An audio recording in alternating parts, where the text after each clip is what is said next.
हमारा है तेरे सहारे, हर पल प्रभु जी तुझको पुकारे। जीवन हमारा है तेरे सहारे, हर पल प्रभु जी तुझको पुकारे।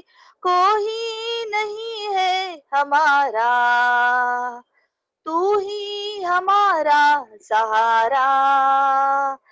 बढ़ते हैं तेरे सहारे, बढ़ते हैं तेरे सहारे। जीवन हमारा है तेरे सहारे, हर पल प्रभु जी तुझको पुकारे। जीवन हमारा है तेरे सहारे, हर पल प्रभु जी तुझको पुकारे। तेरी जरूरत है हमको, अपना बना ले तू हमको। दिन रात तुझको पुकारे, दिन रात तुझको पुकारे। जीवन हमारा है तेरे सहारे, हर पल प्रभु जी तुझको पुकारे। जीवन हमारा है तेरे सहारे, हर पल प्रभु जी तुझको पुकारे। तू ही नहीं जब प्रभु जी भटकेंगे तब हम प्रभु जी आते हैं तेरे द्वारे, आते हैं तेरे द्वारे। जीवन हमारा है तेरे सहारे, हर पल प्रभु जी तुझको पुकारे। जीवन हमारा है तेरे सहारे, हर पल प्रभु जी तुझको पुकारे। जीवन हमारा है तेरे सहारे, हर पल प्रभु जी तुझको पुकारे। Thank you.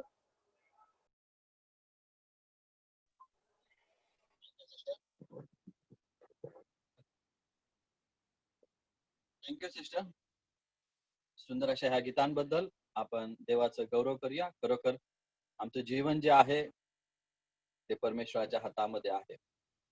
त्याचा सहारा जो आपल्याला मिळालेला आहे, प्रभूने तुमचा आणि माझा जो सहारा झाला त्याबद्दल प्रभूच्या नावाला धन्यवाद देऊया. नाहीतर आमच्यामध्ये काय योग्यता, काय पात्रता की त्या परमेश्वराने तुमचा आणि माझा सहारा असं व्हावं. प्रभूने तुम्हाला मला निवडलं त्याबद्दल प्रभूच्या नावाला धन्यवाद देऊया. आज आपल्यामध्ये प्रभूचे सेवक बंधू सूरज इनामदार आहेत. त्यांना विनंती करीतो देवाच्या वचनातून मार्गदर्शन करा. Thank you brother. प्रभूची स्तुती असो. प्रभूने पुन्हा एकदा या सायंकाळच्या वेळेस आपल्याला एकत्र केलं आणि मागील काही दिवसांपासून आपण कलसीकराचं पत्र शिकण्यास सुरुवात केलेली आहे. मागील 2-3 सत्रांमध्ये आपण कलसी पत्राची पृष्ठभूमी, प्रस्तावना, त्यानंतर पौलाचा सुवार्तेविषयीचा दृष्टिकोन, त्याचं सुवार्तेविषयीचं तत्वज्ञान आणि देवाच्या 4 महत्वाच्या गोष्टींकडे आपण लक्ष दिलं होतं. त्यापैकी नॉलेज ऑफ गॉड, देवाचे ज्ञान, इमेज ऑफ गॉड, देवाची प्रतिमा, मिस्ट्री ऑफ गॉड, देवाचे रहस्य आणि चोजन ऑफ गॉड, देवाचे निवडलेले, अशा 4 महत्वाच्या बाबींना आपण मागच्या सत्रामध्ये पाहिलेलं आहे. आपण पुढच्या मुद्द्याकडे आज जाणार आहोत. पौलाचा कलसीकराचं पत्र लिहिण्याचा उद्देश आपल्या सगळ्यांना माहित आहे. तो वारंवार सांगण्यात आलेला आहे प्रत्येक सत्रामध्ये की जे खोटं शिक्षण कलसेच्या शिक्षकांनी पसरवलेलं होतं प्रभू येशू ख्रिस्ता विषयी किंवा देवाच्या अस्तित्वाविषयी किंवा मनुष्य देहामध्ये देव येऊ शकत नाही अशा विषयी, आणि त्या सगळ्याच आरोपांना किंवा त्या सगळ्याच उठवलेल्या मुद्द्यांना पौल कलसीच्या ह्या पत्रातून उत्तर देत आहे. आणि म्हणून जे जे काही मुद्दे तो मांडत आहे त्या मुद्द्यांचा उद्देश एकच आहे की प्रभू येशू ख्रिस्ताचं गौरव, प्रभू येशू ख्रिस्ताचं मनुष्यत्व, प्रभू येशू ख्रिस्ताचं ईश्वरत्व इतकंच नाही, त्याचा मृत्यू, या सगळ्या गोष्टी विश्वासणाऱ्यांना प्रकट व्हाव्या. आणि या सगळ्यातून आम्हा विश्वासणाऱ्यांना काय लाभ झालेला आहे हे सांगण्याचा प्रयत्न तो पौल ह्या पत्रामध्ये करीत आहे. पहिल्या अध्यायामध्ये 2 महत्वाचे सिद्धांत पौल या ठिकाणी सांगतो कलसेकराच्या पहिल्या अध्यायामध्ये. आणि हे दोन्ही सिद्धांत, या दोन्ही सिद्धांतांमध्ये प्रभू येशू ख्रिस्ताचा मृत्यू हा मध्यवर्ती विषय आहे. या दोन्ही सिद्धांतांना प्रभू येशू ख्रिस्ताच्या मृत्यूने पूर्णता प्राप्त झालेली आहे. आणि म्हणून तुमच्या आणि माझ्याकरता हा अतिशय महत्वाचा भाग आहे किंवा हा महत्वाचे सिद्धांत आहेत. सगळ्याच ख्रिस्ती विश्वासणाऱ्यांकरता हे महत्वाचे सिद्धांत आहे. पौलाचा हा पत्र लिहिण्याचा अतिशय महत्वाचा पॅटर्न किंवा नमुना आम्हाला पाहायला मिळतो. पौल ज्यावेळेस व्यावहारिक गोष्टी पत्रातून लिहितो, त्याचबरोबर त्याच्या जीवनाविषयी लिहितो, त्याचबरोबर तो गंभीर ख्रिस्ती सिद्धांत देखील या पत्रातून विश्वासणाऱ्यांना ओळख करून देताना आम्हाला पाहायला मिळतं. पहिला सिद्धांत आपण पाहणार आहोत. पहिला अध्याय 14 वचन. पहिला अध्याय कलसेकराचे पत्र, पहिला अध्याय 14 वचन. त्या पुत्राच्या ठायी खंडणी भरून प्राप्त केलेली मुक्ती म्हणजे आपल्या पापांची क्षमा आपल्याला मिळाली आहे. त्या पुत्राच्या ठायी खंडणी भरून प्राप्त केलेली मुक्ती म्हणजे आपल्या पापांची क्षमा आपल्याला मिळाली आहे. इफिसचा पहिला अध्याय आणि 7व्या वचनात देखील पौल अशाच प्रकारे लिहिताना आम्हाला पाहायला मिळतं. बघा, मी इफिसकराचं पत्र पहिला अध्याय 7वं वचन वाचतो. त्याच्या कृपेच्या समृद्धीप्रमाणे त्या प्रियकराच्या ठायी त्याच्या रक्ताच्या द्वारे खंडणी भरून मिळविलेली मुक्ती म्हणजे आपल्या अपराधांची क्षमा आपल्याला मिळाली आहे. पौलाने वारंवार ही खंडणी भरून मिळवलेली मुक्ती याचा उल्लेख आपल्या पत्रात केलेला आहे. तो विश्वासणाऱ्यांना अज्ञानात किंवा अनभिज्ञ ठेवत नाही की प्रभू येशू ख्रिस्ताच्या जीवनाच्या द्वारा काय लाभ झालेला आहे, प्रभू येशू ख्रिस्ताच्या मिनिस्ट्रीच्या द्वारा काय लाभ झालेला आहे, आणि सगळ्यात महत्वाचा भाग प्रभू येशू ख्रिस्ताच्या मृत्यूच्या द्वारा काय लाभ झालेला आहे.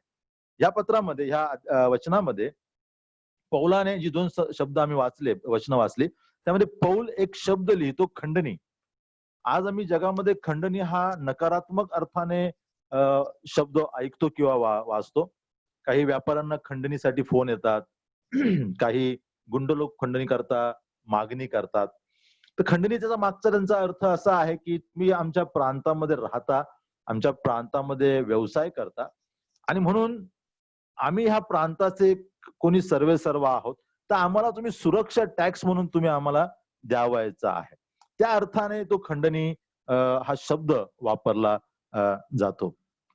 मध्यंतरीच्या काळामध्ये अनेक वर्षापूर्वी पोलीस दलामध्ये, मुंबई पोलीस दलात एक्स्टॉर्शन सेल नावाचा एक विभाग सुरू करण्यात आला होता.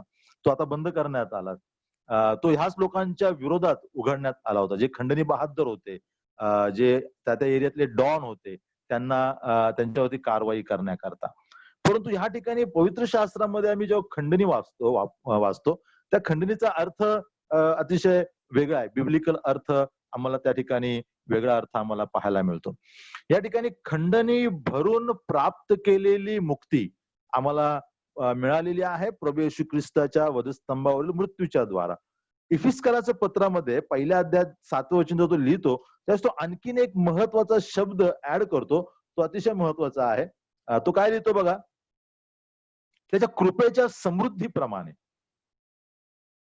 खंडणी भरण्याकरता एक कुवत किंवा एक ऐपत लागते, आणि पौल या ठिकाणी इफिसच्या लोकांना लिहित आहे की प्रभू येशू ख्रिस्ताने समृद्धीप्रमाणे आम्हा विश्वासणाऱ्यांची खंडणी भरलेली आहे, आणि त्या खंडणीच्या द्वारा आम्हाला मुक्ती मिळालेली आहे.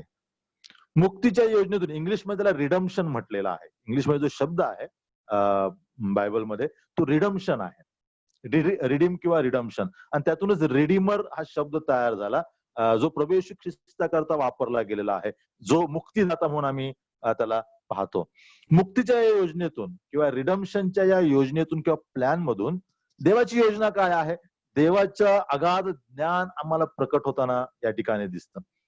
पापाच्या प्रभावामध्ये जे लोक आहेत, जे दोषी आहेत पापामुळे झालेले, जे पापाच्या प्रभावामुळे असहाय्य झालेले आहेत, हेल्पलेस आहेत, आशाहीन आहेत, होपलेस आहेत, अशा लोकांना मुक्ती देण्यात आलेली आहे या खंडणीच्या द्वारा किंवा रिडम्शनच्या योजनेच्या द्वारा. त्याला आपण एका साध्या भाषेमध्ये मराठी भाषेत वाचतो की मुक्ती देण्यात आलेली आहे. आम्हाला बायबलमध्ये मराठीमध्ये आम्ही जसं वाचतो मुक्ती, त्याचं गांभीर्य किंवा त्याच्यातलं वजन आम्हाला लगेच समजत नाही. परंतु आम्ही ज्यावेळेस इंग्लिशमध्ये वाचतो रिडम्शन, त्याचा अर्थ गंभीरपणे आम्हाला स्पर्शतो, आणि म्हणून या ठिकाणी तो भाग महत्वाचा आहे. भाषांतर करताना देखील आपल्याला असंच करावं लागणार आहे. केवळ मुक्ती नाही, खंडणीच्या द्वारा प्राप्त झालेली मुक्ती. मुक्ती कशी मिळू शकते? काही धर्मांमध्ये ध्यान केल्याने मुक्ती आहे. तर प्रभू येशू ख्रिस्ताच्या खंडणीच्या द्वारा भरलेली मुक्ती, आणि म्हणून मी या 14व्या वचनाचं भाषांतर असं केलंय, खंडणी भरून प्राप्त केलेली मुक्ती. रिडम्शन या छोट्या शब्दाचं भाषांतर आपल्याला असं करावं लागेल, कारण त्याच्यामध्ये प्रभू येशू ख्रिस्ताचं अर्पण आहे, आणि अर्पणाला पिता खंडणीच्या स्वरूपामध्ये पाहत आहे. तो एक महत्वाचा भाग आम्हाला या ठिकाणी समजून घ्यायचा आहे. पौलाने आपल्या पत्रामध्ये असं म्हटलं की मला सुवार्तेची लाज वाटत नाही. का लाज वाटत नाही? अनेकांना सुवार्ता लाभदायक आहे. अनेक लोक प्रसिद्धी मिळते म्हणून सुवार्ता सांगतात. अनेक लोकांना निर्वण झालेला आहे म्हणून लोक सुवार्ता सांगतात. पौल म्हणतो मी त्याकरता सुवार्ता सांगत नाही. मला सुवार्तेची लाज वाटत नाही ह्याकरता, कारण सुवार्तेमध्ये देवाचं नीतिमत्व, देवाचं पावित्र्य, देवाचं चारित्र्य प्रकट झालेलं आहे. आणि आणखीन एक महत्वाची गोष्ट तो म्हणतो की या सुवार्तेमध्ये मनुष्यास तारण देणारं लाभदायक असं तत्व सामावलेलं आहे. सुवार्तेची लाज मला का वाटत नाही? कारण माझ्या सुवार्तेच्या द्वारा समोरच्या व्यक्तीला पापांच्या क्षमेचा मोठा लाभ होणार आहे. हे एक मोठं तत्व पौल आमच्या समोर ठेवतो, आणि म्हणून त्याला लाज वाटत नाही. आज सुवार्ता अनेक कारणांकरता लोक सांगत असतील, परंतु पौल म्हणतो मी का सांगत आहे सुवार्ता? कारण या सुवार्तेमध्ये या सुवार्तेत विश्वास ठेवणाऱ्या प्रत्येकाला काय आहे? तारण आहे. हे तारणाचं लाभदायक तत्व सुवार्ता सांगण्यास मला प्रवृत्त करत आहे. इयोबाचा 25वा अध्याय काढा. इयोब 25 आणि त्याच्या 4थ्या वचनात बघा, बिल्दद शुही इयोबाचा मित्र आहे, आणि आम्हाला सगळ्यांना माहिती आहे हे पुस्तक वादविवादांचं पुस्तक आहे. पहिला वाद इयोबाने घातला, त्याच्यानंतर त्याला प्रत्युत्तर म्हणून त्याचे मित्र प्रत्युत्तर देत आहेत, पुन्हा त्याच्यावरती प्रतिवाद इयोब करत आहे, आणि मग नंतर देव आपला वाद मांडत आहे. तर अशी ही प्रश्नोत्तर आणि वादविवादाची चर्चांची मालिका आहे. 4थ्या वचनामध्ये बिल्दद शुही एक प्रश्न विचारतो. तो अतिशय महत्वाचा प्रश्न बिल्दद शुही विचारतो. मर्त्य मानव देवापुढे नीतिमान कसा ठरेल? स्त्रीपासून जन्मलेला मनुष्य पुरुष निर्मळ कसा ठरेल? हा एक महत्वाचा प्रश्न खूप प्राचीन काळापासून लोकांना भेडसावणारा आहे की मनुष्य मर्त्य आहे. जे लोक मानवी जीवनावरती विचार करत होते त्यांना ह्या गोष्टी वारंवार सतावत होत्या की ह्या पृथ्वीवरती या अवघा इतका मोठा विश्वाचा पसारा आहे, या पसारामध्ये मनुष्य आहे, त्याला तू बुद्धी दिलेली आहेस, ज्ञान दिलेलं आहेस, आणि सृष्टीमधील इतर प्राण्यांपेक्षा त्याला वेगळं केलेलं आहेस, आणि त्याचं जीवन काही क्षणभंगूर कालखंडा करत आहे. 70-80 वर्षाच्या जीवनाला देखील बायबलाने एका निद्रेप्रमाणे किंवा एका झोपेप्रमाणे म्हटलेलं आहे, चंचल ध्वनीप्रमाणे म्हटलेलं आहे. मग हा मनुष्य जन्माला येतो आणि चंचल ध्वनीप्रमाणे पृथ्वीवरती काही वर्ष तो वावरतो, आपलं जीवन जगतो, सर्व प्रकारच्या गुणांनी दोषांनी भरलेलं जीवन तो या पृथ्वीवरती जगतो, त्याचे चांगले वाईट योगदान तो देऊन जातो.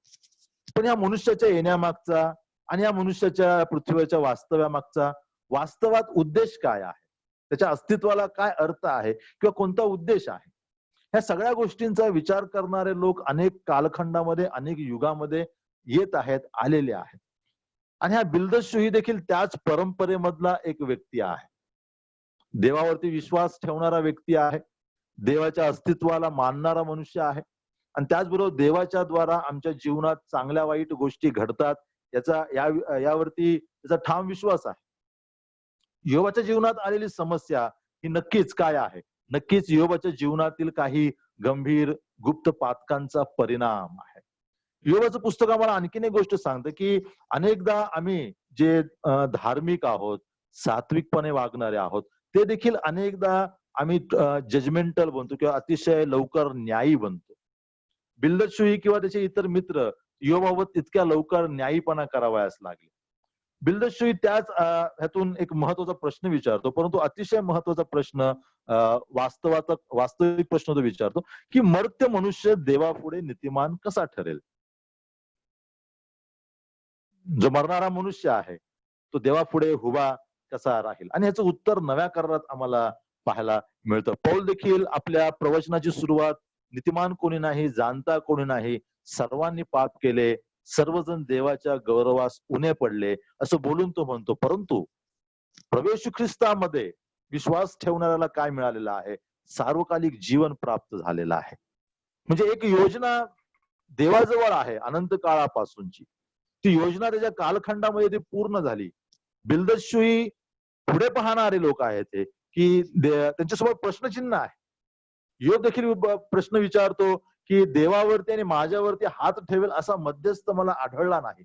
ही त्या कालखंडाची एक खूप मोठी समस्या आहे. त्यांना मध्यस्थ आढळत नव्हता.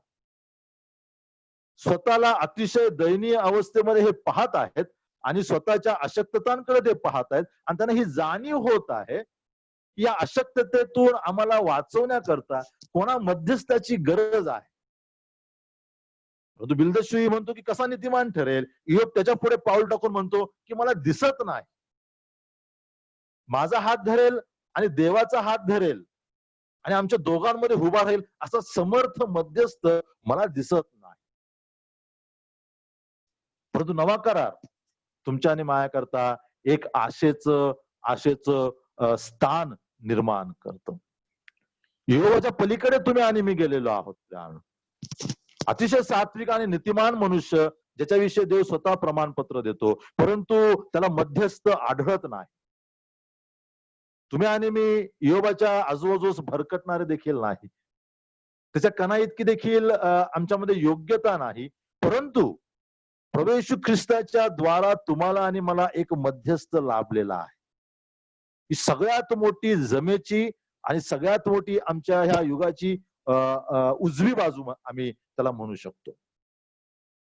हे कालखंड, ज्या कालखंडात आम्ही राहत आहोत, अतिशय भ्रष्ट कालखंड आहे, परंतु या कालखंडातील लोकांना एक महत्वाचा अंश देवाकडनं मिळालेला आहे. तो म्हणजे प्रभू येशू ख्रिस्तासारखा एक मध्यस्थ आमच्याकडे आहे, त्याच्याकडे आम्ही पाहू शकत आहोत. दुर्दैवी लोक ते स्वतःला समजत होते की आम्हाला मध्यस्थ दिसत नाही.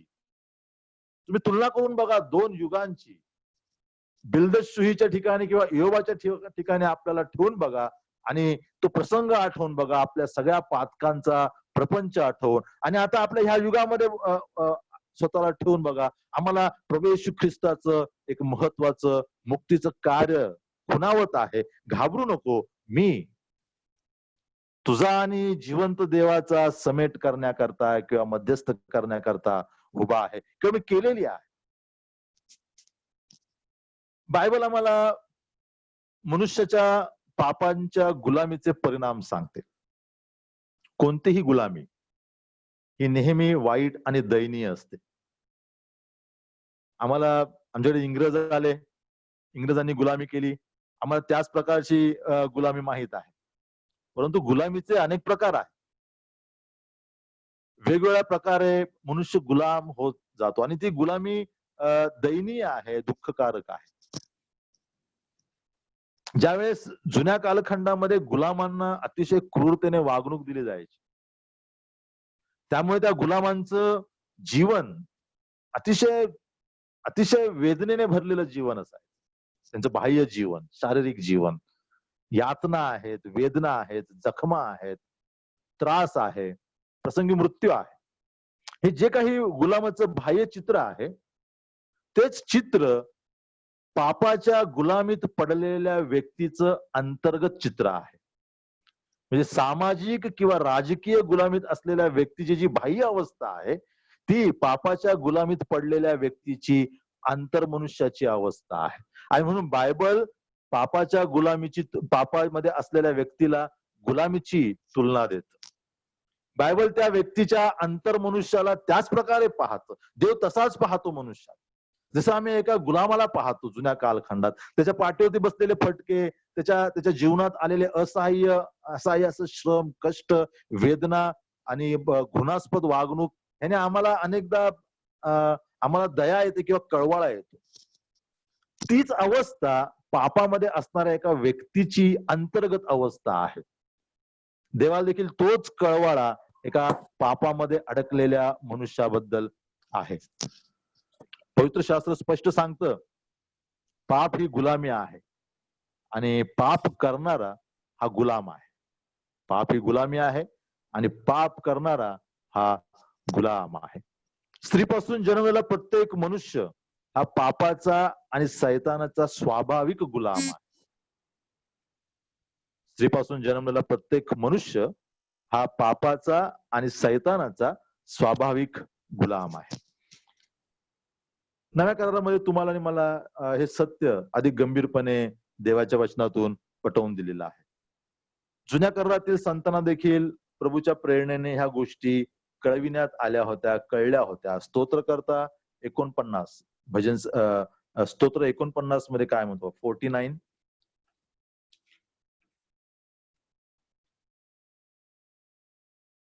त्याचं 7वं वचन. कोणाही मनुष्यास आपल्या भावाला मुक्त करिता येत नाही किंवा त्याच्याबद्दल देवाला खंडणी देता येत नाही. स्तोत्रकर्ता या ठिकाणी कोराचं स्तोत्र आहे आणि कोरा काय सांगतो की कोणाही मनुष्यास आपल्या भावाला मुक्त करता येत नाही आणि खंडणी भरता येत नाही. त्याच्या जीवाची खंडणी भरता येत नाही, ती नेहमी अपुरी राहणार आहे. जुन्या करारात या ठिकाणी आम्ही खंडणी हा शब्द आलेला वाचतो त्या ठिकाणी. जुन्या करारामध्ये रिडम्पशन किंवा खंडणीच्या द्वारा प्राप्त झालेली मुक्ती याचे वेगवेगळे अर्थ आम्हाला पाहायला मिळतात. जुन्या काळात देखील खंडणी घेतली जायची विशिष्ट गोष्टींकरता. गन्नाचा 3रा अध्याय, आपण काही जुन्या काळातील संदर्भ बघूया. गन्नाचा 3रा अध्याय, त्याचं 46 ते 49 वचन. इस्रायलांचे प्रथम जन्मलेले पुरुष लेव्यांच्या संख्येपेक्षा 276 अधिक असल्यामुळे त्यांना सोडविण्यासाठी प्रत्येक पुरुषामागे 5-5 शेकेल घ्यावे. 49. लेव्यांमुळे इस्रायलांचे प्रथम जन्मलेले जे सुटले होते ते खेरीज करून उरलेल्या लोकांपासून मोशेने खंडाचे पैसे घेतले. 44-45 जर वाचला आम्ही तर आम्हाला त्याचा खालच्या वचनांचा अर्थ समजून येतो. 45 बघा. इस्रायलाच्या सर्व प्रथम जन्मलेल्यांच्या ऐवजी लेवी वंश आणि त्याच्या पशूंच्या ऐवजी लेव्यांचे पशु घे. लेवी वंशातील लोक माझे होत, मी परमेश्वर आहे. इस्रायल वंशामध्ये जे प्रथम जन्मलेले आहेत, प्रभू म्हणतो त्या प्रथम जन्मलेल्यांच्या ऐवजी लेवी वंशाला तू घे आणि इस्रायलाच्या गोठातले किंवा त्यांच्या कळपातले जे प्रथम जन्मलेले वत्स आहेत त्यांच्याऐवजी कोणाचे पशु घे? लेव्यांचे पशु घे. ही काय आहे? ही इस्रायल करता भरलेली लेव्यांच्या द्वारा खंडणी आहे. याच्यामध्ये एक महत्वाचा भाग आम्हाला पाहायला मिळतो. तो भाग पुढे येईल, परंतु हा भाग आता आलाय म्हणून मी त्या सांगत आहे. ज्यावेळेस खंडणी भरली जाते, खंडणी भरण्याकरता वेदना आहे. खंडणीमध्ये कुठलीही खंडणी केवळ पैसा आहे म्हणून भरली जात नाही. मी पैशाने सक्षम आहे म्हणून मी खंडणी भरत आहे असा भाग नाही. त्या खंडणीमध्ये वेदना आहेत. इस्रायल लोकांच्या प्रथम वंशाच्या ऐवजी परमेश्वर कोणाला देत आहे? तो म्हणतो लेवी वंश माझे आहे, तू लेवी वंशाला घे. परमेश्वर स्वतःच काहीतरी खर्च करत आहे. परमेश्वर ज्या लोकांना माझ्याकरता वेगळे केलेले लोक आहेत, त्या लोकांना खंडणी स्वरूपात तो वेगळं करत आहे. त्यांच्याकडनं खंडणी घेत आहे, लेव्यांकडनं खंडणी घेत आहे. आणि मग जे उरलेले लोक आहेत, जे जास्त लोक आहेत, आता लेव्यांची संख्या कमी पडत आहे आणि म्हणून त्यांच्याकडनं काय करत आहे, चांदीच्या शेकेलमध्ये जे प्रमाण ठरवलेलं आहे, त्या मी ज्या ठिकाणी वाचतो 49 वचनापर्यंत, ते तो घेत आहे. खंडणी फक्त पैशाने किंवा भौतिक वस्तूने दिली जात नाही. खंडणी ही अतिशय आमच्या वेदनेतून भरली जाते. खंडणीमध्ये हा एक महत्वाचा उद्देश आहे, जो या शब्दांमध्ये ध्वनित होतो, की ती वेदना आहे. प्रिय असं काहीतरी द्यावं लागत आहे प्रिय व्यक्तीला सोडविण्याकरता. तो भाग पौल या ठिकाणी सांगतो की प्रभू येशू ख्रिस्ताने आपल्या रक्ताने तुम्हाला खंडून घेतलेला आहे, काहीतरी मूल्यवान दिलेला आहे मूल्यवान घेण्याकरता. तो शब्द तो मुद्दा पौलाला या ठिकाणी ध्वनित करायचा आहे. कलेसीच्या कालखंडामध्ये जे खोटे शिक्षक होते, त्यांच्या समोर असं आदर्श उदाहरण नाहीये त्यागाचं, सॅक्रिफाईसचं. आज देखील नाही. 2000 वर्ष झाली या घटनेला किंवा या कलेसेचे येथील घटनेला. आजही जगामध्ये प्रभू येशू ख्रिस्ताच्या वधस्तंभाच्या मृत्यूला, त्याच्या मागे जे प्रेम आहे, त्याच्यामध्ये जे देवाचा कळवळ आहे, त्याला प्रति आव्हान देईल असं कार्य जगामध्ये कुठल्या व्यक्तीचं आम्हाला आढळत नाही. अतिशय असाधारण काम प्रभू येशू ख्रिस्ताच्या वधस्तंभाचंही आहे. आणि तो भाग पौल या ठिकाणी आम्हाला सांगू इच्छित आहे कलेसेच्या पत्राच्या द्वारा. दुसरा भाग निर्गमच्या 21व्या अध्यायात 8व्या वचनामध्ये आम्ही पाहतो, गुलामीतून मुक्त व्हायचं असेल तर दंड द्यावा लागतो, त्या व्यक्तीला दंड भरायचा आहे. त्याच्यानंतर आम्ही रूथच्या अध्यायामध्ये 4व्या अध्यायात 4व्या वचनामध्ये पाहतो की संपत्ती हस्तांतरण करायची आहे, तर त्या ठिकाणी काही ट्रॅडिशन प्रमाणे त्यांना खंडणी भरायची आहे किंवा ती नावावरती करायची आहे. या सगळा भाग जुन्या करारातील ह्या सगळ्या जे काही मुद्दे आहेत, त्यातून एकच अर्थ देवाला सांगायचा की वास्तवामध्ये जी खंडणी भरली जाणार आहे ती अतिशय आदर्श, ती अतिशय परिपूर्ण आणि अतिशय असामान्य अशी खंडणी येणाऱ्या कालखंडात भरली जाणार आहे. या सगळ्या काय आहेत? या सगळ्या सावल्या आहेत, या सगळ्या शॅडो आहेत, या सगळ्या छाया आहेत. वास्तवातील खंडणी, वास्तव खंडणी किंवा खरी खंडणी ती प्रभू येशू ख्रिस्ताच्या रूपात देव आमच्याकरता भरत आहे किंवा त्याने भरलेली आहे. ही सगळी वचनं आम्ही जस्ट वाचली किंवा आम्ही मगाशी जो भाग वाचला गन्नाचा अध्याय, त्यातून एक गोष्ट आम्हाला स्पष्ट झाली की खंडणी भरून सोडवण्याकरता परिश्रम आहेत आणि वैयक्तिक किंमत त्याच्यामध्ये सामावलेली आहे. पर्सनल किंमत त्याच्यामध्ये भरलेली आहे आणि ती भरल्यानंतरच एक खंडणी भरली जाते. खंडणीमध्ये पैशाची आवश्यकता आहे, तो मोठा भाग आहे, परंतु पैशाबरोबर प्रेम देखील आवश्यक आहे. यशाचा 48वा अध्याय आणि 20वा वचन बघा. परमेश्वर यहोवा त्या ठिकाणी काय म्हणतो? यशा 48 आणि 20.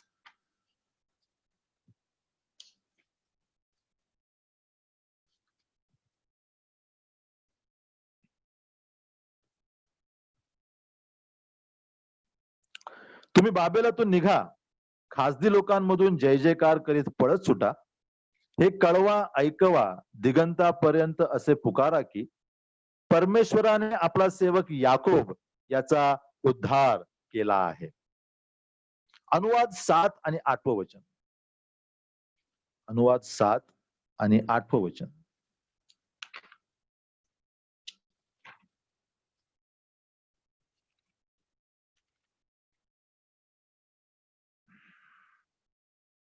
बघा.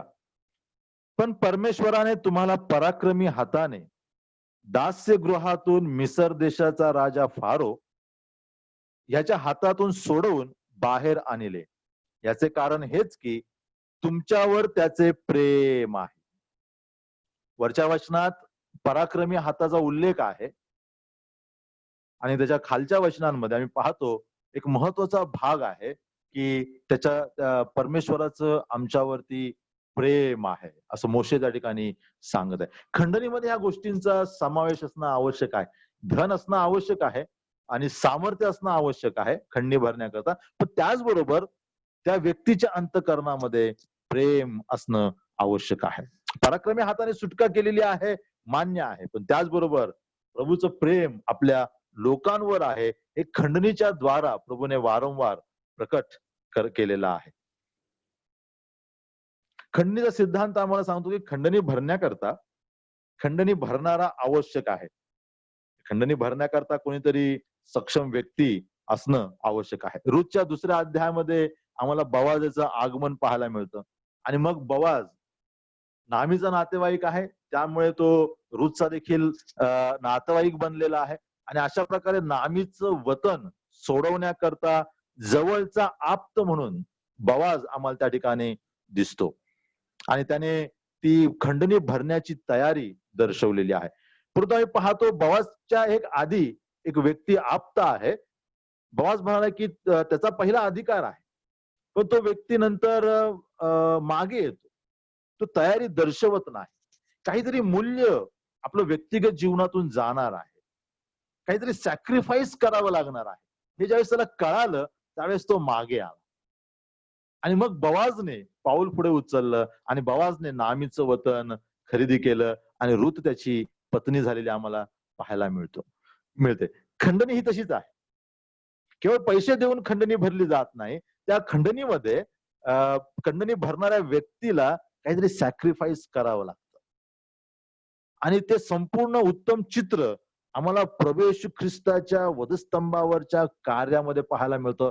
पेत्र त्याचं अतिशय गंभीर आणि मार्मिकपणे वर्णन करतो. सोने आणि रुपयाच्या नाशवंत वस्तूने नाही, त्याच्यामध्ये काही मूल्य, त्याच्यामध्ये सॅक्रिफाईस नाही सोने आणि नाशवंत वस्तूंमध्ये, पण आम्ही मुक्त कशामुळे झालेलो आहोत? ख्रिस्ताच्या मूल्यवान रक्ताने. ख्रिस्ताच्या मूल्यवान रक्ताचा उल्लेख पेत्र त्या ठिकाणी ह्या करता करतो की रक्त सांडलं, याचा अर्थ प्रभू येशू ख्रिस्ताने सॅक्रिफाईस केलेला आहे. सोनं आणि चांदी देणं खूप साधी गोष्ट आहे, त्याच्यामध्ये सॅक्रिफाईस नाही. रक्तामध्ये वास्तवात सॅक्रिफाईस आहे. जुन्या करारामध्ये यहोवाने स्वतःला सोडविणारा म्हटला आहे. अजून एक वचन वाचू, यशाया 41:14. 59:20 देखील वाचू. मी 59:20 वाचतो. तो सियोनेकडे आणि याकोबापैकी जे अधर्मापासून परावृत्त झाले त्याचकडे उद्धारकर्ता म्हणून येईल असे परमेश्वर म्हणतो. जो उद्धारकर्ता शब्द आहे तो मूळ भाषेमध्ये रिडीमर म्हणून वापरलेला आहे. 41 बघा, त्याचं 14 वचन. हे कीटका याकोबा, इस्रायलाचे लोक हो, भिवू नका असे परमेश्वर म्हणतो. मी तुला सहाय्य करीतो. इस्रायलाचा पवित्र प्रभू तुझा उद्धार करता आहे, म्हणजे तुझा रिडीमर आहे, तुला सोडविणारा आहे. जुन्या काळात वारंवार इस्रायलच्या परमेश्वराने यहोवाने आपल्या लोकांना हे आश्वासन दिलेलं आहे की मी कोण आहे, मी तुमचा रिडीमर आहे, मी तुमचा मुक्तिदाता आहे. आणि त्याचं स्पष्ट प्रकटीकरण आम्हाला प्रभू येशू ख्रिस्त या व्यक्तीमध्ये पाहायला मिळतं. ज्यावेळेस आम्ही नव्या करारामध्ये येतो, नव्या करारामध्ये या रिडीम किंवा रिडम्शन करता 3 वेगवेगळे ग्रीक शब्द वापरलेले आहेत. पहिला शब्द आहे रोमच्या 7 आणि 14 मध्ये आम्ही असं वाचतो, पापाला विकलेला, मी तर पापाला विकलेला असा आहे. हॅगोरॅझो नावाचा शब्द, ग्रीक शब्द वापरलेला आहे. त्याच्यामध्ये असं आहे की बाजारात विकत घेतलेला, बाजारामध्ये विकण्यात आलेला. दुसरा शब्द जो आहे तो एक्झॅगोरॅझो, बाजारातून, त्या गुलामांच्या बाजारातून बाहेर काढण्याकरता भरलेली किंमत.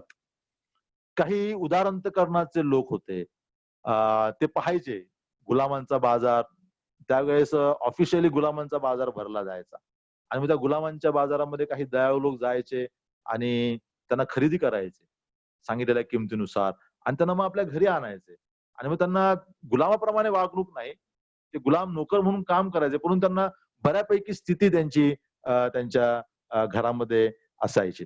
तर या मार्केटमधून किंवा घाणीतून काढण्याकरता म्हणजे तो एक दर्शवायचा की मी आता पुन्हा तुला बाजारात नेणार नाही. तर हे एक आश्वासन त्या गुलामाला मोठं हायसं वाटायचं आणि मग तो खूप जीवापाड त्याच्यावरती सेवा करायचा. मग ती एक किंमत तो द्यायचा आणि मग त्यांना तो विकत घ्यायचा. तिसरी जी किंमत आहे, तिसरा जो शब्द आहे तो लिट्रिओ आहे. त्याचा अर्थ असा आहे, त्या गुलामाची किंमत भरायची, त्याला बाजारातून बाहेर आणायचं, त्याच्या हाताचे बंद सोडायचे आणि त्याला आजाद करायचं. तू आता बाजाराचा पण गुलाम नाहीस, मी तुला देखील गुलाम करू इच्छित नाही. मग ते गुलाम अनेकदा म्हणायचे, महाराज आम्ही जाणार कुठे, आम्ही तुमच्या जवळच आमचं जीवन व्यतीत करतो. तर त्याकरता देखील एक किंमत भरली जायची. तर ह्या 3 प्रकारच्या किंमतींकरता ग्रीकमध्ये वेगवेगळ्या प्रकारचे 3 शब्द वापरलेले आहेत. परंतु ज्यावेळेस आम्ही मराठीमध्ये वाचतो त्यावेळेस केवळ आम्ही खंडणी हा शब्दच वापरतो. ज्यावेळेस नव्या करारात आम्ही मुक्तीविषयी किंवा रिडम्पशन विषयी किंवा खंडणीद्वारे असलेल्या मुक्तीविषयी विचार करतो, त्यावेळेस प्रभू येशू ख्रिस्ताच्या वधस्तंभाच्या कार्याचं महत्वाचं कार्य आम्हाला या ठिकाणी दिसतं. रिडम्पशन मध्ये प्रभू येशू ख्रिस्ताच्या वधस्तंभाचं कार्य हे पापा संबंधात झालेलं पाहायला मिळतं, पापाच्या संदर्भात. आणि ज्यावेळेस आम्ही समेटाविषयी पाहतो, रिकन्सिलिएशन विषयी वाचतो, त्यावेळेस प्रभू येशू ख्रिस्ताचं वधस्तंभाचं कार्य हे पाप करणाऱ्या व्यक्ती संदर्भात झालेलं असतं. म्हणजे प्रभू येशू ख्रिस्ताचं एकच कार्य आहे, परंतु त्याचे पैलू किंवा त्याचे परिणाम वेगळ्या ठिकाणी आहेत. प्रभू येशू ख्रिस्ताच्या वधस्तंभावरील मृत्यूचा एक परिणाम पापावरती झालेला आहे, त्याला आम्ही म्हणत आहोत खंडणी, आणि त्याचा विषयीचा आपण अभ्यास करीत आहोत. रिडम्पशन मध्ये आम्ही असा विचार करीत आहोत की प्रभू येशू ख्रिस्ताच्या वधस्तंभाच्या मृत्यूचा परिणाम पापावरती झालेला आहे, पापापासून होणाऱ्या परिणामावरती झालेला आहे. तो कसा झालेला आहे, देवाचं कार्य काय आहे किंवा कसा तो परिणाम आहे. देव पापी व बंडखोर मनुष्यांची ज्या खंडणी भरतो वधस्तंभाच्या द्वारा, तेव्हा तो काय करतो, तेव्हा तो पापाच्या समस्येवरती एक उपाय किंवा उतारा देतो. साप चावल्यावरती जुन्या कालखंडात लोक उतारा द्यायचे त्या दंशापासून सुरक्षा होण्याकरता. पापाचा एक मोठा दंश आहे मनुष्य जातीला, आणि त्याच्यावरती एक प्रभावी उपाय काय आहे, वधस्तंभावर ख्रिस्ताचं मरण. आणि त्या वधस्तंभावरती काय झालेलं आहे, त्या वधस्तंभावरती प्रभू येशू ख्रिस्ताने स्वतःचं रक्त सांडलेलं आहे. म्हणजे पापाच्या प्रभावापासून सुटण्याकरता, गुलामीतून सुटण्याकरता खंडणी आवश्यक आहे. आणि ती खंडणी काय आहे, ती खंडणी दैवी आहे, ती आहे रक्त. ज्याला प्रेषितांच्या कृत्यामध्ये 20व्या अध्यायामध्ये आम्ही असं वाचतो, देवाचे रक्त. संपूर्ण पतित मनुष्याच्या पातकांची खंडणी ही नाशवंत असू शकत नाही, ती दैवी.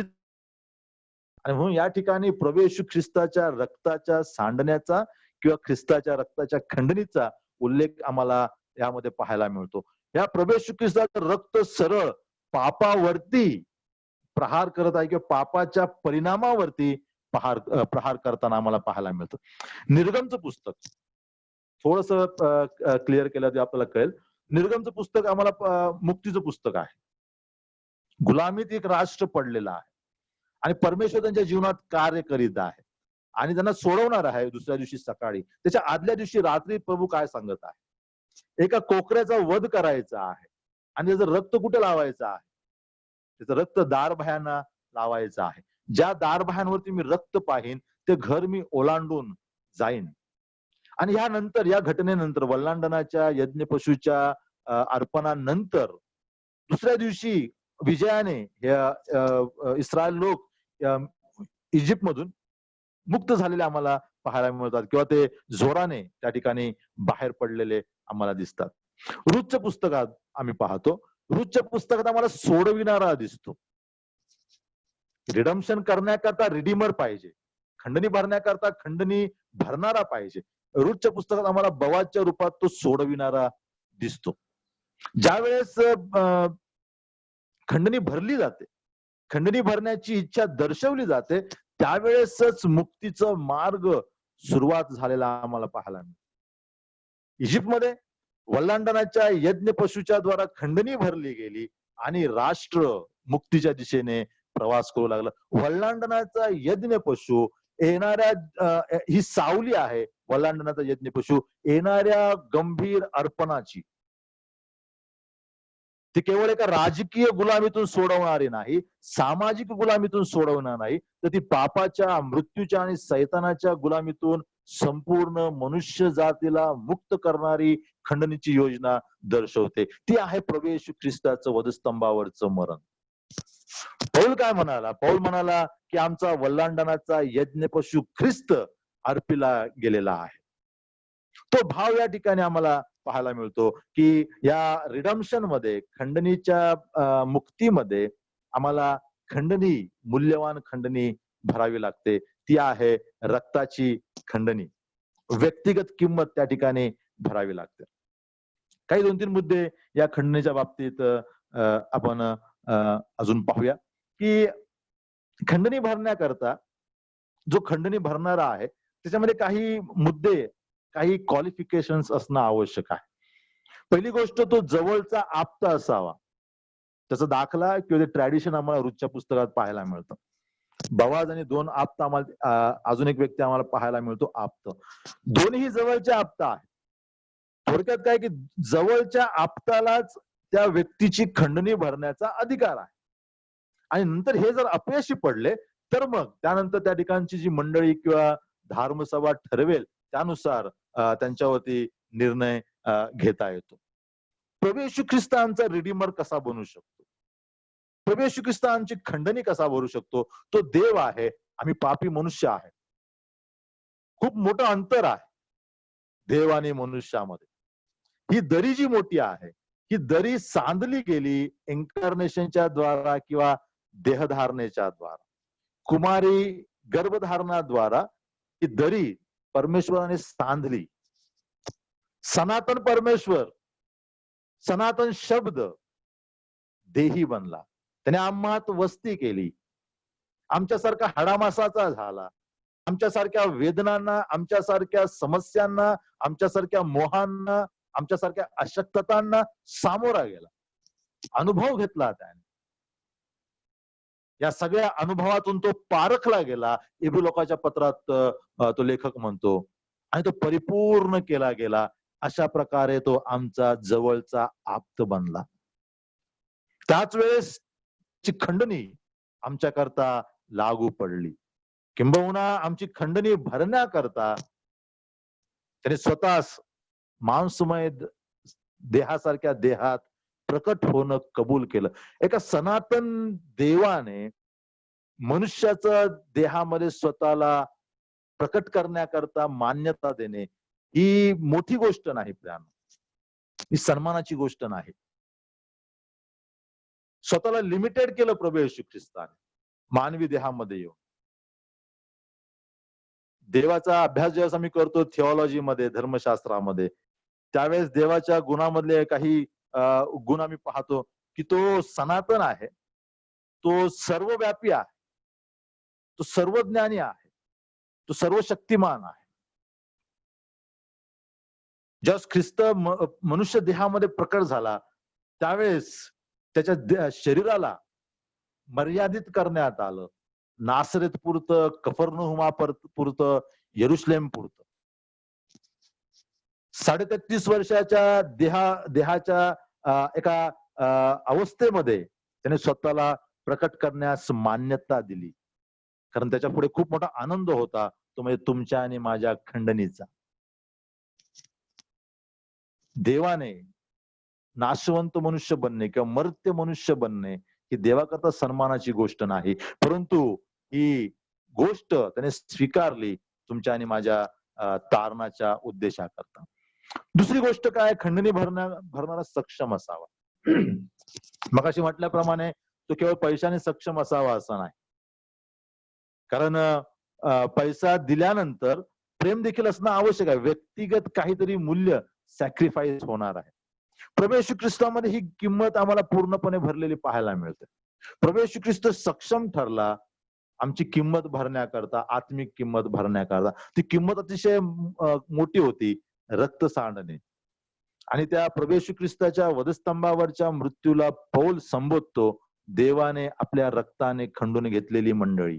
प्रेषित 20:28 मध्ये आम्ही ती वाचतो. प्रथमच देवाच्या रक्ताचा उल्लेख त्या शब्दामध्ये, त्या वचनामध्ये आम्हाला आलेला पाहायला मिळतो. तिसरी गोष्ट, सोडवणाऱ्याच्या ठाई काय असावं? सोडवणाऱ्याच्या ठाई उत्सुकता असावी, तो विलिंग असावा, म्हणजे त्याच्यावरती दबाव नसावा. प्रभू येशू ख्रिस्तावरती दबाव नव्हता. प्रभू येशू ख्रिस्त म्हणतो, हे देवा, तुझी इच्छा पूर्ण करण्याकरता मी आलो आहे. यज्ञ आणि अन्नार्पण यात तुला संतोष नव्हता. उत्सुकता दिसून येते प्रभू येशू ख्रिस्ताची आमची खंडणी भरण्याकरता.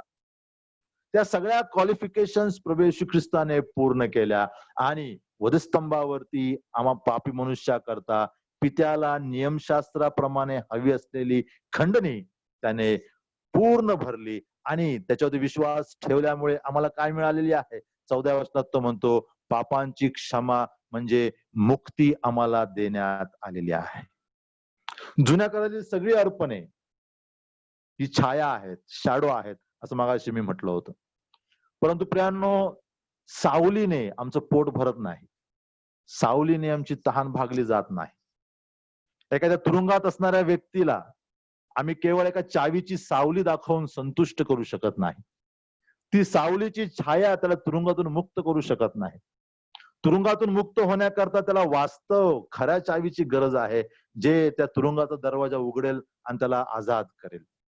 एखाद्या तहानलेल्या माणसाला नळाची सावली दाखवून त्याची तहान भागवू शकत नाही आम्ही.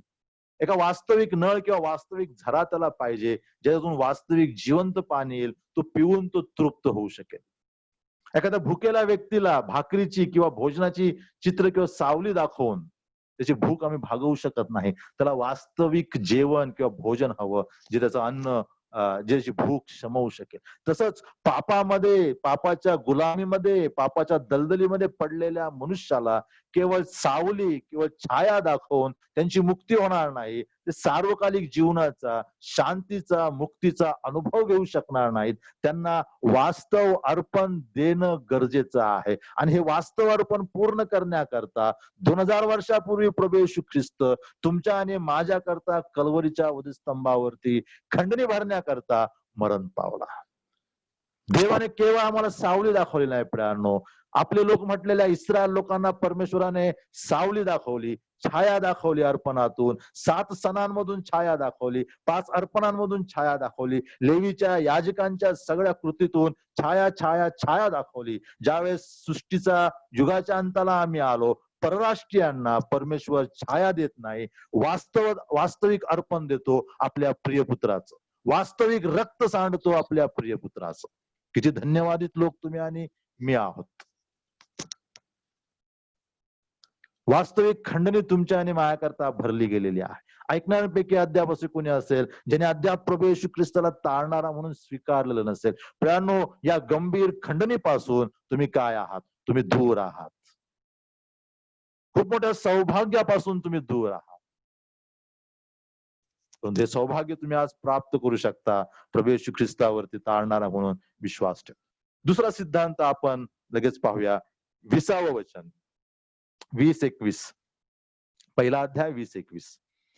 आणि त्याच्या वधस्तंभावरील रक्ताच्या द्वारे शांती करून त्याच्याद्वारे जे सर्व काही आहे ते सर्व पृथ्वीवरील असो किंवा स्वर्गातील असो त्याचा स्वतःबरोबर त्याच्याद्वारे समेट करावा, हे पित्याला बरे वाटले.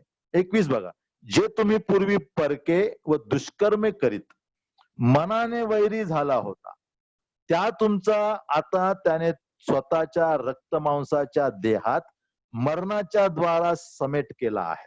दुसरा सिद्धांत, पहिला आम्ही बघितला खंडणी, दुसरा सिद्धांत खंडणीच्या द्वारा मुक्ती, दुसरा सिद्धांत समेट, ज्याला आम्ही रिकन्सिलिएशन म्हणतो. फर्स्ट डॉक्ट्रिन रिडेम्पशन, दुसरा रिकन्सिलिएशन. रिडम्पशनच्या कामामध्ये आम्ही बघितलं की पाप केंद्रस्थानी आहे प्रभू येशू ख्रिस्ताच्या वधस्तंभावरील मृत्यूच्या कार्यामध्ये. रिकन्सिलिएशन मध्ये किंवा समेटामध्ये आम्ही पाहतो पाप करणारा केंद्रस्थानी आहे. प्रभू येशू ख्रिस्त आता मरत आहे, वधस्तंभावरती अर्पिला जात आहे, त्याच्या समोर कोण आहे? त्याच्या समोर पाप करणारा व्यक्ती आहे. रिकन्सिलिएशन हा जो इंग्लिश शब्द आहे, त्या शब्दाचा अर्थ असा आहे, समेटो याचा अर्थ दोन व्यक्तींमधील वादाचं किंवा द्वेषाचं मूळ कारण नष्ट करणे. बाजूला ठेवणे नाही, नष्ट करणे. आम्ही अनेकदा दोन व्यक्तींमध्ये वाद होतो, त्यावेळेस आम्ही असं म्हणतो, ठीक आहे, हा जो वाद आहे ना, जर बाजूला ठेवा आणि आता आपण काय करा, वाद मिटवा. वास्तव ते जो वाद आहे, वादाचं कारण बाजूला ठेवल्यामुळे ते मिटलेलं नसतं. दोन्हीही व्यक्तींच्या जीवनामध्ये, मनामध्ये तो आग धुमसत असते. फक्त समाजा खातर, मंडळीच्या नियमांच्या खातर ते एक होण्याचं चित्र प्रकट करतात. तो समेट नसतो. या ठिकाणी काय आहे, समेटाचा द्वेषाचं जे मूळ कारण आहे ते दूर करायचंय, नष्ट करायचंय, म्हणजे समेट आहे. देवाने ते केलेलं आहे.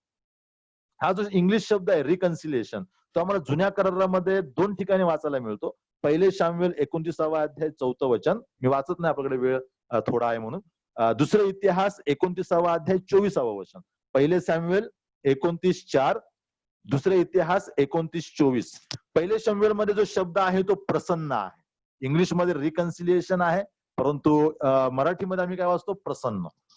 दुसऱ्या इतिहासामध्ये जो शब्द आहे तो अटॉनमेंट आहे किंवा रिकन्सिलिएशन असेल काही भाषांतरात, तो मराठीमध्ये आम्ही वाचतो प्रायश्चित. नव्या करारामध्ये देखील आम्ही 2 वेळा 2 वेगळे शब्द वाचतो. इब्री लोकास पत्र 2 अध्याय 17 वचनामध्ये प्रायश्चित्त हा शब्द आलेला आहे, आणि रोमकराचं पत्र 5 अध्याय 11 वचनामध्ये रिकन्साइल किंवा समेट हा शब्द आलेला आहे. हे सगळे अर्थ, यांचा मूळ अर्थ एकच आहे, प्रायश्चित, अटॉनमेंट, प्रोपिशिएशन किंवा रिकन्सिलिएशन. या तिन्ही शब्दांचे साधारण जे अर्थ सांगितले गेलेले आहेत ते वेगवेगळ्या अर्थाने त्या ठिकाणी वापरण्यात आलेले आहेत. आपल्या समेटाचा जो मूळ मुद्दा आहे, 2 व्यक्तींमधील द्वेषाचं मूळ कारण नष्ट करणे, तो मुद्दा आम्हाला या ठिकाणी पौल सांगत आहे की जे तुम्ही मनाने वैरी होता, कोणाचे वैरी? देवाचे वैरी. अविश्वासणारे मनुष्य किंवा स्त्रीपासून जन्मलेला प्रत्येक मनुष्य जन्मताच मनाने देवाचा वैरी आहे.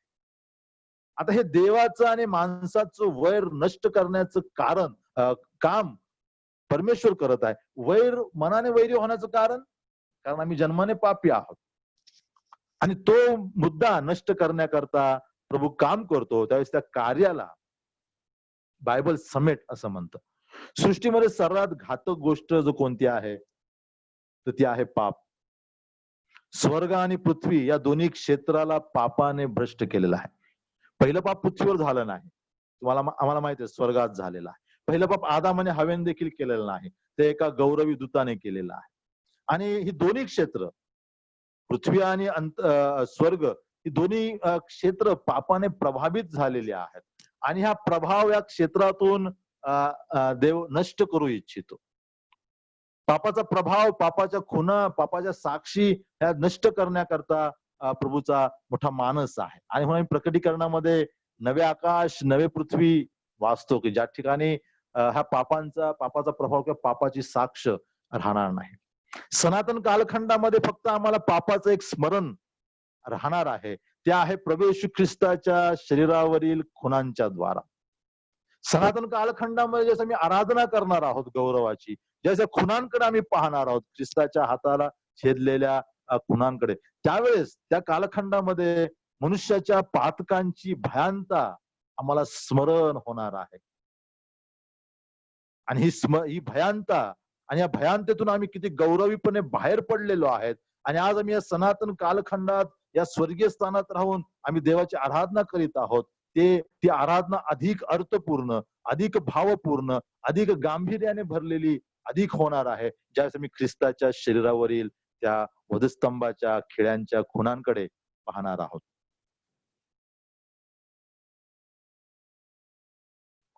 प्रभू येशू ख्रिस्ताद्वारे झालेला हा समेट आमचा सनातन समेट आहे.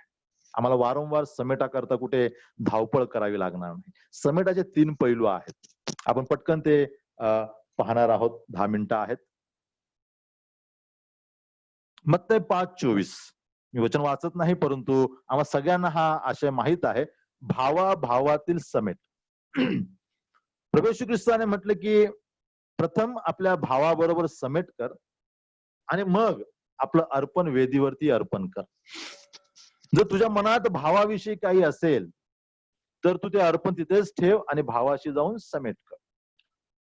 कारण एका भावाविषयी तुझ्या अंतःकरण नीट नाही तर त्या अंतःकरणाने तू देवाची आराधना करू शकत नाहीस. तुझं अर्पण केलेलं जे काय अर्पण आहे, वेदीवर अर्पण केलेलं अर्पण आहे, ते व्यर्थ होणार आहे.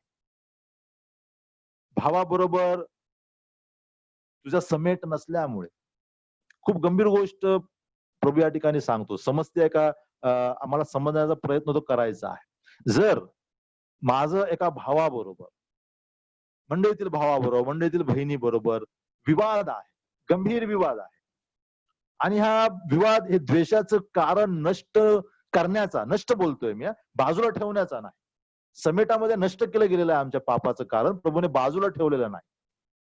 दोन बंधूंमधील दोन व्यक्तींमधील द्वेषाचं कारण जर मी बाजूला करण्याचा प्रयत्न करीत नाही आणि मी ते घोंगडं तसंच भिजत ठेवून किंवा ती आग तशीच धगधगत ठेवून मी रोज आराधनेला येत आहे, मी रोज सेवा करीत आहे, मी रोज दान धर्म करीत आहे, मी रोज सुवार्तेला जात आहे, मी प्रचार करीत आहे, प्रभू म्हणतो हे व्यर्थ आहे.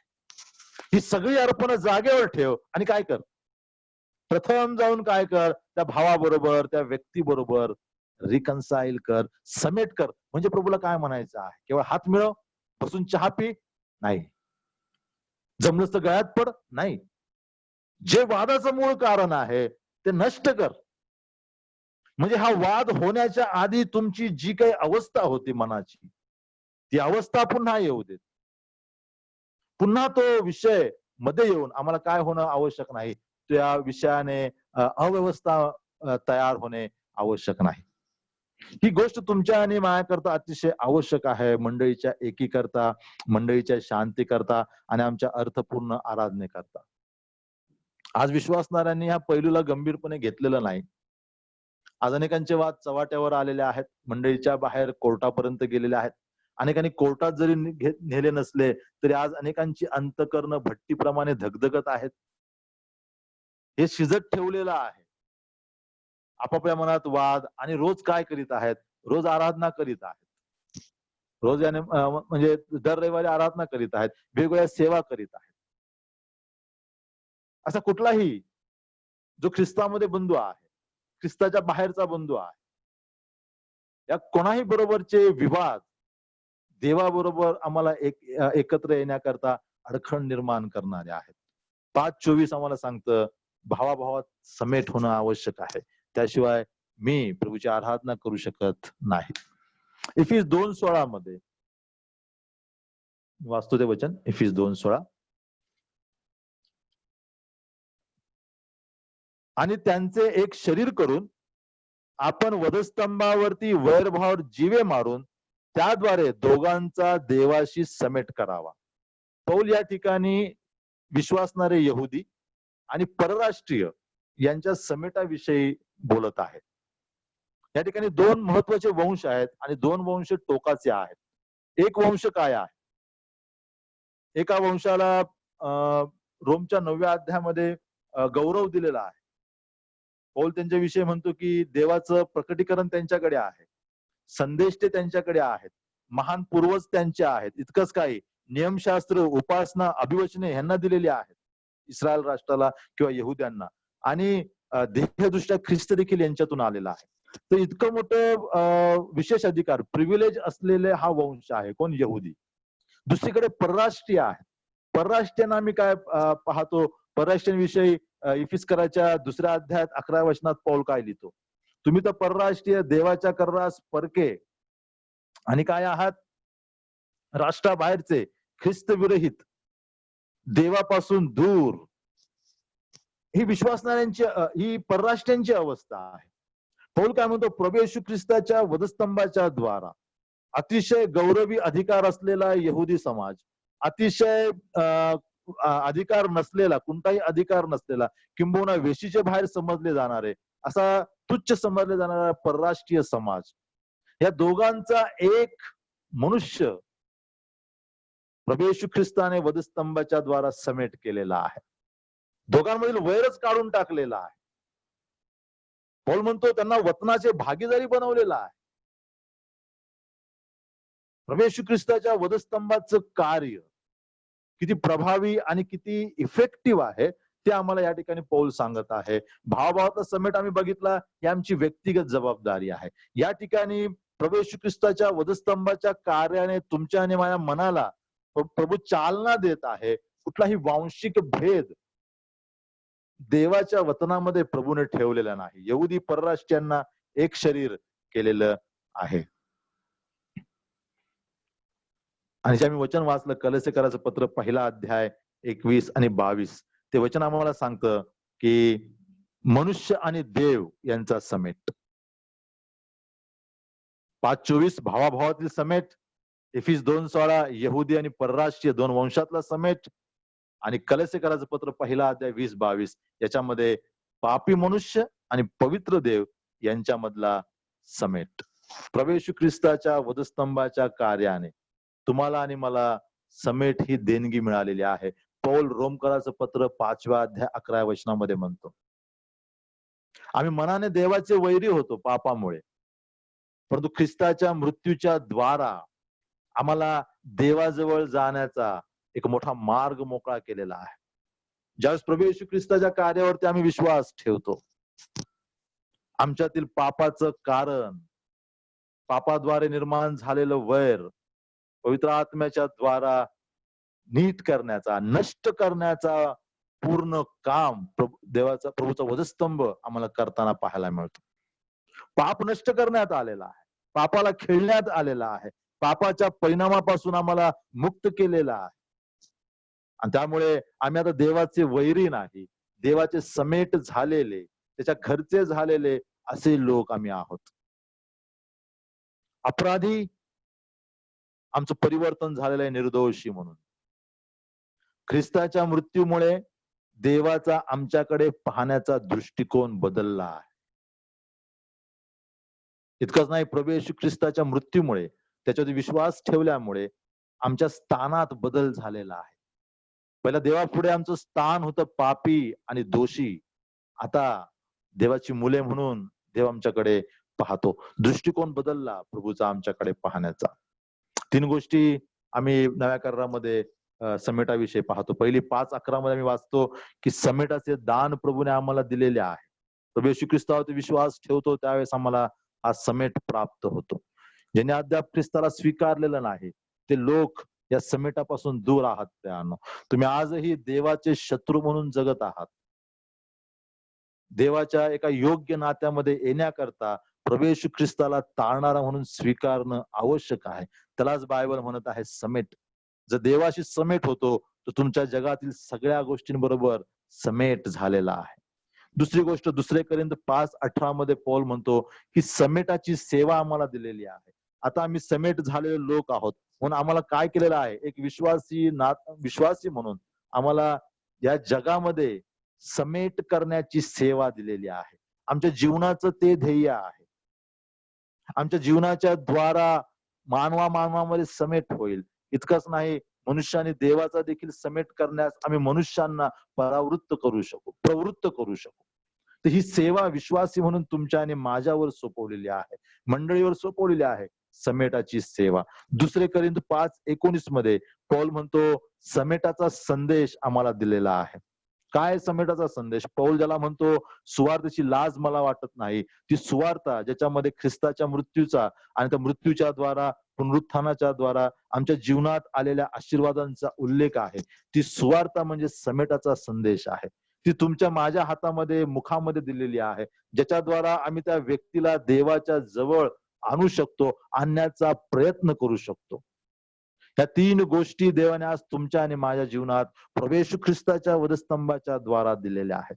आम्हाला केवळ समेटाची देणगी घेऊन शांत बसायचं नाही, आम्हाला समेटाची सेवा करायची आहे आणि आम्हाला समेटाचा संदेश देखील द्यावायचा आहे. मी या ठिकाणी थांबू इच्छितो. दोन महत्वाच्या सिद्धांतांकडे पौलाने कलसे येथील लोकांचं लक्ष वेधलेलं आहे.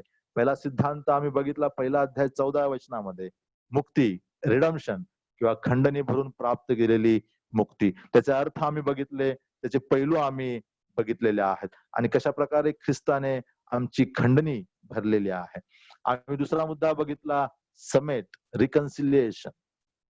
दोन व्यक्तींमधील वादांचं मूळ कारण काढून टाकणे किंवा सोडून टाकणे, आमच्या मनातून ते नष्ट करणे, याकरता आम्हाला पाचारण केलेलं आहे. पहिला आम्हाला व्यक्तिगत पातळीवरती आमच्या भावाबरोबर समेट करायचा आहे. प्रभूने एक समेट करून ठेवलेला आहे, यहुदी परराष्ट्रीय, आमचा आणि देवाचा समेट करून ठेवलेला आहे. परंतु आता आम्हाला समेटाची सेवा आणि समेटाचा संदेश देखील दिलेला आहे. या दिवसात देवबाप तुम्हाला आणि मला सहाय्य करो, अशा प्रकारे समेटाची सेवा, समेटाचा संदेश घेऊन प्रभूचं काम करण्याकरता या दिवसात प्रभू तुम्हाला आणि मला कृपा करो. दिलेल्या सुंदर वेळेबद्दल मी प्रभूचे आणि तुम्हा सगळ्यांचे आभार मानतो. आमेन.